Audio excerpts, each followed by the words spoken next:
This video is going to focus in on how to predict the charge of transition metals or perhaps larger p-block elements.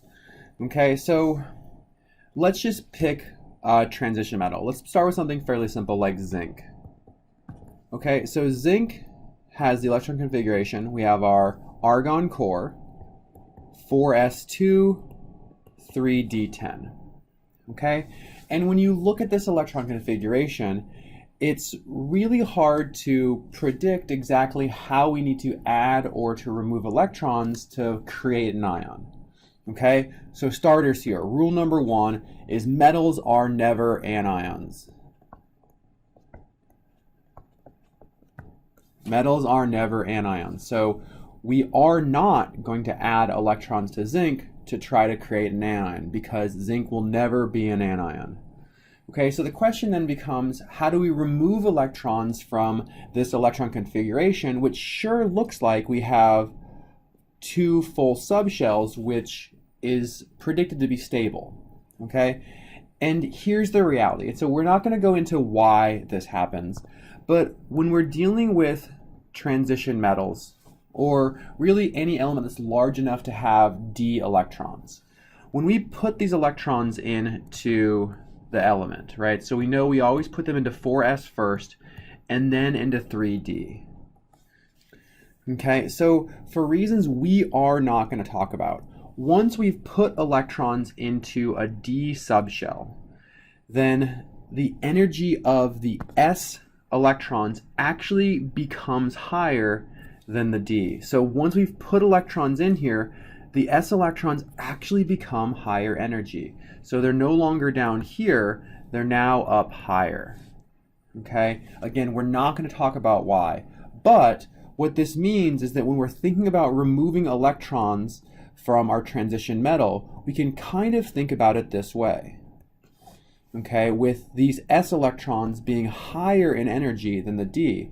So now it's fairly easy to say, well, if I remove these two electrons, I create a zinc +2 cation, which has an electron configuration of argon 3d10. This creates a full d subshell, which is really stable. So zinc has a stable charge of +2.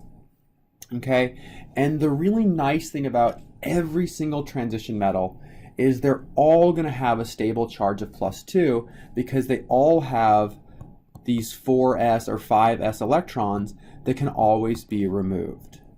Okay, so every single transition metal has a stable charge of +2. Some transition metals have multiple stable charges. Okay, and that's going to be based on creating electron configurations that have a half or a full d subshell. So let's think about something like iron, for example. So iron is an argon core, 4s2, 3d6. So right away, we should predict that iron can form a stable +2 ion by removing these 4s electrons, so to become 3d6. But remember on our diagram, there are 5 d subshells. And if we put these 6 d electrons in, we almost have a half full d subshell. And if we removed one more, so if we were able to remove this one electron right here, then we would have a half full d subshell. So iron can readily become a +3, which has an argon core, 3d5. And this is stable because we've created a half full subshell. Okay, so iron can have two stable ions, +2 or +3. Let's think about something a little bit bigger. Let's focus in on something like, let's say, indium. Okay, so indium has a configuration of, so we have a krypton core,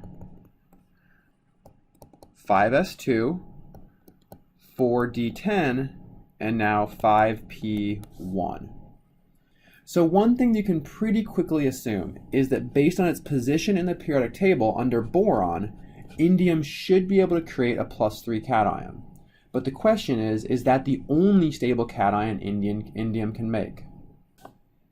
Okay, so the electron configuration of indium is krypton, 5s2, 4d10, 5p1. So 5 there. Okay, so what we recognize right away is we have a high energy valence electron in the 5p.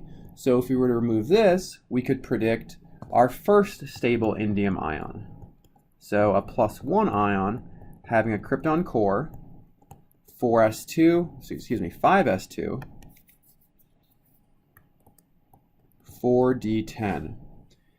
And now we see a situation like we've seen already with zinc.